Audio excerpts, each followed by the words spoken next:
Hello दोस्तों, fit and एमी MCQ series के 32वें वीडियो में आपका स्वागत है। यदि हमारे 31 वीडियो को नहीं देखा है तो प्लेलिस्ट बन चुका है, आप जाके देख सकते हैं। और चैनल पर पहली बार आए होंगे तो सब्सक्राइब कर दीजिएगा। पिछले वीडियो में हम 140 नंबर क्वेश्चन तक डिस्कस कर चुके थे। आज हम 141 नंबर इस क्वेश्चन से डिस्कस करेंगे। हम हर रोज़ 20 क्वेश्चन को डिस्कस करते आ रहे हैं। वीडियो अच्छा लगा हो तो लाइक करें, शेयर करें, सब्सक्राइब जरूर करें। चलिए शुरू करते हैं। 141 नंबर क्वेश्चन क्या कह रहा है कि व्यक्तिगत त्रिज्या गेज के आकार की सीमा क्या है। What is the range of सब इनवॉल्यूस रेडियस गेज। तो हमारा क्या होता है, ऑप्शन देखते हैं। 0 step of 1 mm, step of 0.5 mm, step of 0.2 mm, step of 2 mm। इसका आंसर क्या हो जाएगा, इसका आंसर हो जाएगा option number A, step of 1 mm। Option number A correct हो जाएगा, इसका ऑप्शन नंबर 1 करेक्ट होगा। चलिए नेक्स्ट क्वेश्चन की ओर चलते हैं। क्या कह रहा है 142 नंबर क्वेश्चन।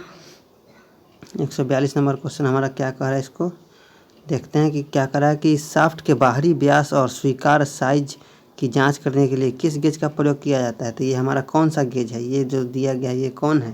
तो हमारा रिंग गेज गो है, या रिंग प्लग गेज नो गो है, या रिंग गेज नो गो है, या प्लग गेज नो गो है। तो सबसे पहली बात तो ये रिंग गेज है, ये फुल कन्फर्म है। तो रिंग गेज का कौन सा टाइप है, तो रिंग गेज का ये है रिंग गेज गो। तो ऑप्शन नंबर ए करेक्ट होगा, रिंग गेज गो। चलिए 143 नंबर क्वेश्चन की ओर चलते हैं। क्या कह रहा है 143 नंबर क्वेश्चन हमारा कि अपघर्षक स्टिक्स के साथ बेलनाकार सतहों को प्रोफाइल को सही करने के लिए कौन सा ऑपरेशन किया जाता है। फिनिशिंग ऑपरेशन कौन सी क्रिया है। तो लैपिंग है, होनिंग है, ग्राइंडिंग है, फाइलिंग है। तो बेलनाकार सतहों प्रोफाइल को करने के लिए हम होनिंग करते हैं। ऑप्शन नंबर बी करेक्ट होगा हमारा, ऑप्शन नंबर बी। होनिंग में होनिंग का टूल कैसे करता है, तो होनिंग का tool vertical and reciprocating move करता है। तो ऑप्शन नंबर इसका बी करेक्ट होगा, होनिंग। चलिए 144 नंबर की ओर चलते हैं। क्या कह रहा है हमारा 144 नंबर कह रहा है कि आसान चार्जिंग और रैपिड कटिंग के लिए किस लैपिंग सामग्री का उपयोग किया जाता है। ऑप्शन देखते हैं। कास्ट आयरन, तांबा और पीतल, कोल ग्रेन आयरन, या वाइट कास्ट आयरन। तो आसान चार्जिंग और रैपिड कटिंग के लिए किस लैपिंग सामग्री का प्रयोग किया जाता है। तो हमारा तांबा और पीतल होता है, और कॉपर एंड ब्रास होता है। ऑप्शन नंबर बी इसका करेक्ट होगा। चलिए 145 की ओर चलते हैं हम। क्या कह रहा है कि कौन सी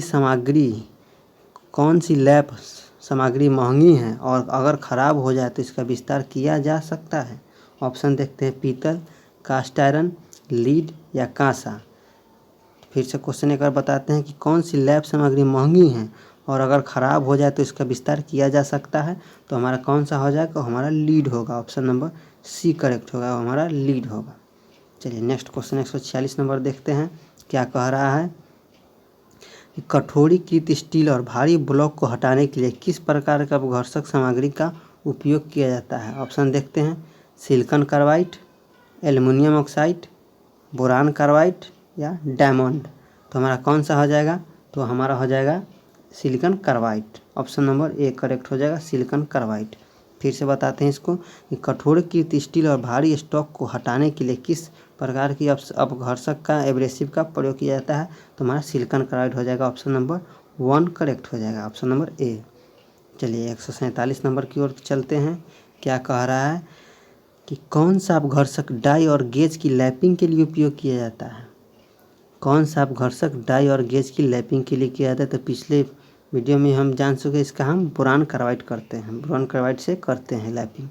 तो ऑप्शन नंबर ए ही हमारा करेक्ट हो जाएगा कि अपघर्षक डाई और गेज की लैपिंग हमारा बोरान कार्बाइड से करते हैं, ऑप्शन नंबर ए। चलिए 148 नंबर की ओर चलते हैं हम। क्या कह रहा है हमारा कि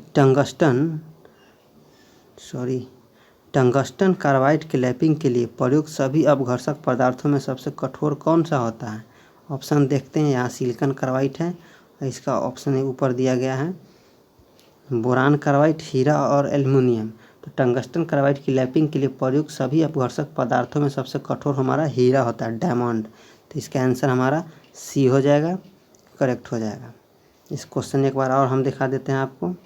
ये देखिए, टंगस्टन कार्बाइड की लैपिंग के लिए सबसे प्रयुक्त सभी अपघर्षकों में सबसे कठोर कौन सा है, तो हमारा डायमंड हो जाएगा।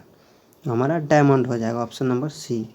चलिए 149 नंबर की ओर चलते हैं। क्या कह रहा है कि बहुत छोटे छिद्रों को सही ढंग से फिनिश करने के लिए इस्तेमाल किए जाने वाले अपघर्षक का नाम क्या है। जो बहुत छोटे छिद्र की सही ढंग से फिनिश के लिए कौन सा अपघर्षक का प्रयोग करते हैं, तो ऑप्शन देखते हैं हम, silicon carbide, diamond, boron carbide या एल्युमिनियम ऑक्साइड। तो बहुत छोटे छिद्रों के सही ढंग से फिनिश करने के लिए हम किसका यूज़ करते हैं, तो हम डायमंड का यूज़ करते हैं। ऑप्शन नंबर बी करेक्ट होगा हमारा, ऑप्शन नंबर बी। चलिए नेक्स्ट क्वेश्चन 150 नंबर की ओर चलते हैं। क्या कह रहा है हमारा 150 नंबर क्वेश्चन कि व्हीकल लैपिंग करने का क्या उद्देश्य है। व्हीकल लैपिंग करने का क्या उद्देश्य है, ऑप्शन देखते हैं, काटने की क्रिया को विनियमित करें और सतह को चिकनाई करें। और बी ऑप्शन देखते हैं कि मध्यम प्रभावी संचालन, या सी देखते हैं आयामी सटीकता में कमी, या डी देखते हैं काटने की क्षमता में कमी। तो इसका क्या आंसर हो जाएगा, तो इसका आंसर ए हो जाएगा। इसका आंसर ए हो जाएगा, काटने की क्रिया को विनियमित करें और सतह को चिकनाई करें, यही हमारा व्हीकल लैपिंग का उद्देश्य है। तो ऑप्शन नंबर ए करेक्ट हो जाएगा हमारा। चलिए नेक्स्ट क्वेश्चन की ओर चलते हैं 151 नंबर की ओर। क्या कह रहा है कि तांबा और इसकी मिश्र धातु के लिए किस लैपिंग व्हीकल का प्रयोग किया जाता है। ऑप्शन देखते हैं, वनस्पति तेल, इंग्लिश में हम इसको बताते हैं vegetable oil, machine oil, soluble है, पेट्रोलियम जेली। तो तांबा और इसकी मिश्र धातु के लिए लैपिंग व्हीकल का प्रयोग किया जाता है, तो हमारा सोल्यूबल ऑयल होता है, घुलनशील तेल होता है। ऑप्शन नंबर सी करेक्ट हो जाएगा, इसका ऑप्शन सी करेक्ट होगा। चलिए 152 की ओर चलते हैं हम। क्या कह रहा है 152 नंबर कि लैपिंग टूल का क्या उद्देश्य है। लैपिंग टूल का हमारा क्या उद्देश्य है, ऑप्शन देखते हैं इसका। क्या कह रहा है, लैपिंग टूल का क्या उद्देश्य है, ऑप्शन देखते हैं, बाहरी सतह के लिए लैपिंग टूल, या आंतरिक सतह के लिए लैपिंग टूल, या बाहरी बेलनाकार सतह के लिए लैपिंग टूल, या आंतरिक बेलनाकार सतह के लिए लैपिंग उपकरण। तो इसका आंसर क्या हो जाएगा, तो ये देखिए, ये जो हमारा है इसका आंसर हो जाएगा सी, बाहरी बेलनाकार सतह के लिए लैपिंग टूल है। ऑप्शन नंबर सी करेक्ट होगा हमारा 152 का। चलिए नेक्स्ट क्वेश्चन 153 की ओर चलते हैं हम। क्या कह रहा है कि ऊष्मा उपचार में वह तापमान क्या है जो स्ट्रक्चर को ऑस्टेनाइट में 723 डिग्री के बाद बदलता है। तो हमारा कौन सा हो जाएगा, तो हमारा लोअर क्रिटिकल टेम्परेचर हो जाएगा। Option number A he correct हो जाएगा हमारा। फिर से आपको बताते हैं कि ऊष्मा उपचार में वह कौन सा तापमान क्या है जो स्ट्रक्चर को ऑस्टेनाइट में 723 डिग्री के बाद बदलता है, तो उसको हम लोअर क्रिटिकल टेम्परेचर बोलते हैं। ऐसे लोअर क्रिटिकल टेम्परेचर का मान भी 723 डिग्री ही होता है, सेल्सियस होता है। तो ऑप्शन नंबर ए करेक्ट हो जाएगा। चलिए 154 नंबर की ओर चलते हैं। क्या कह रहा है 154 नंबर हमारा, 154 नंबर देखते हैं। कभी यदि गर्म स्टील को धीरे धीरे ठंडा किया जाता है तो पुरानी संरचना को बनाए रखा जाता है और इसमें बारीक ग्रेन्स होंगे जिसे आसानी से मशीन करने योग्य बना देता है। वो कौन सा ऑपरेशन है हमारा, एनीलिंग, हार्डनिंग, टेम्परिंग या नॉर्मलाइजिंग। तो इसका आंसर क्या हो जाएगा, ये हमारा हो जाएगा एनीलिंग। फिर से हम इसको बताते हैं कि गर्म स्टील को धीरे धीरे ठंडा किया जाता है तो पुरानी संरचना को बनाए रखता है, इसमें बारीक ग्रेन्स होंगे जो इसे आसानी से मशीन करने योग्य बना देते हैं। तो इसको हम एनीलिंग कहते हैं, उस ऑपरेशन को हम एनीलिंग कहते हैं। ऑप्शन नंबर ए करेक्ट हो जाएगा। ऑपरेशन नहीं, ये हीट ट्रीटमेंट का एक प्रोसेस है, एनीलिंग, सॉरी। चलिए नेक्स्ट क्वेश्चन 155 की ओर चलते हैं।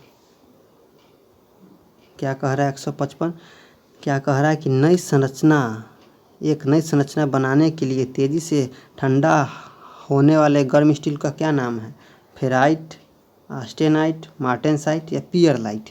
फिर से देखते हैं कि एक नई संरचना बनाने के लिए तेज़ी से ठंडा होने वाले गर्म स्टील को क्या नाम है, तो उसका नाम क्या होता है, हमारा मार्टेनसाइट होता है। ऑप्शन नंबर सी करेक्ट होगा, मार्टेनसाइट होता है। चलिए नेक्स्ट नंबर 156 नंबर की ओर चलते हैं। क्या कह रहा है कि काटने की क्षमता को जोड़ने और स्टील को घिसने का प्रतिरोध उत्पन्न करने की प्रक्रिया क्या है। फिर से क्वेश्चन को देखते हैं हम, काटने की क्षमता को जोड़ने और स्टील को घिसने की प्रतिरोध उत्पन्न करने की प्रक्रिया क्या है। ऑप्शन देखते हैं, टेम्परिंग, एनीलिंग, नॉर्मलाइजिंग या हार्डनिंग। तो इसका आंसर क्या हो जाएगा, ये हमारा हार्डनिंग हो जाएगा। हार्डनिंग वह विधि और वह हीट ट्रीटमेंट का प्रोसेस से काटने और खुरचने की स्टील में क्षमता आ जाती है, उसे हार्डनिंग कहते हैं। चलिए नहीं, इसका आंसर डी हो जाएगा, इसका डी हो जाएगा। चलिए अब 157 नंबर की ओर चलते हैं। क्या कह रहा है 157 नंबर हमारा कि चरम भंगुरता को दूर करने और स्टील के टफनेस और सॉफ्ट रेजिस्टेंस को प्रेरित करने के लिए कौन सा ऑपरेशन किया जाता है हमारा हीट ट्रीटमेंट का प्रोसेस। तो ऑप्शन देखते हैं, टेम्परिंग, एनीलिंग, नॉर्मलाइजिंग या हार्डनिंग।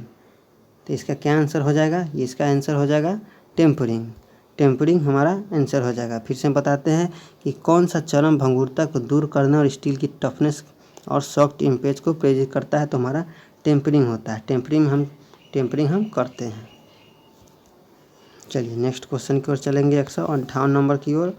क्या कह रहा है 158 नंबर कि स्टील को 158 नंबर की स्टील को आवश्यक तापमान तक गर्म करने और उसी तापमान में एक समय तक रखने की प्रक्रिया को क्या कहते हैं। ऑप्शन देखते हैं, सोकिंग, हीटिंग, क्विंचिंग या hardening.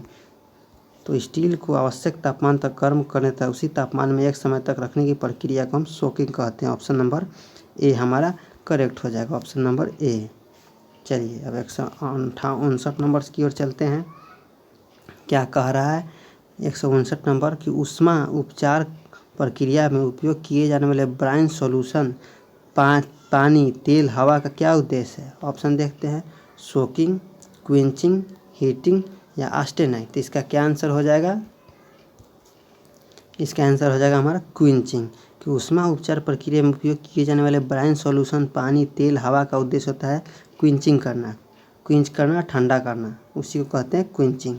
Option number B correct होगा हमारा। चलिए 160 नंबर क्वेश्चन की ओर चलते हैं। क्या कह रहा है कि विशेष मिश्र धातु इस्पात के लिए कौन सा क्विंचिंग मीडिया का प्रयोग किया जाता है।